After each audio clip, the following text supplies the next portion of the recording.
For this tutorial, I'm going to show you how to use text replacement shortcuts to type faster on your iPhone. A text replacement turns a short abbreviation into a longer word or phrase. This makes typing way faster. Apple provides one text replacement for you. If you type OMW anywhere on your iPhone, it will automatically expand to the phrase "on my way." Plus, they also sync to your iPad and Mac through iCloud. Here are a few text replacements that I use. Feel free to change them and create your own. I use the letter X as my trigger at the start of my text replacements. I picked it because I'm unlikely to start a word or a phrase with the letter X. But you could also use a double letter like QQ or a semicolon if you want other trigger ideas. I set up text replacements for my email address, phone number, and mailing address. For example, when I type XEM, it expands to my email address. This is really helpful when I'm filling out a form or on a website login page.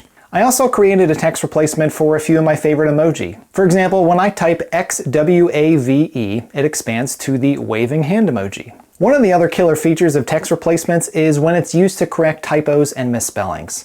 For example, when I type the incorrect spelling of the word acquire, AQUIRE, it expands to the correct spelling, ACQUIRE.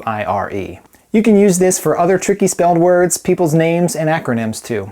One of the last ways I use text replacements is with common phrases. For example, when I type XGIT, it expands to the phrase "got it, thanks." As you can see, there is no limit to the various ways you can set up and use text replacements.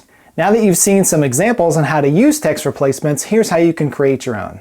Open the Settings app on your iPhone or iPad. Scroll to the General category and then choose Keyboard. Then Text Replacement. Tap the plus button in the top right corner.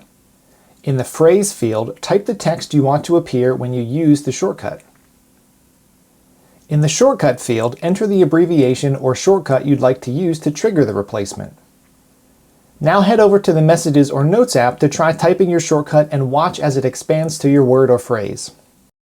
If you enjoyed this tutorial, I know you'll love my free email newsletter, where I share other simple tutorials to take your Apple tech game to the next level. Visit the link in the description or visit level1nerd.net. Until next time, see ya!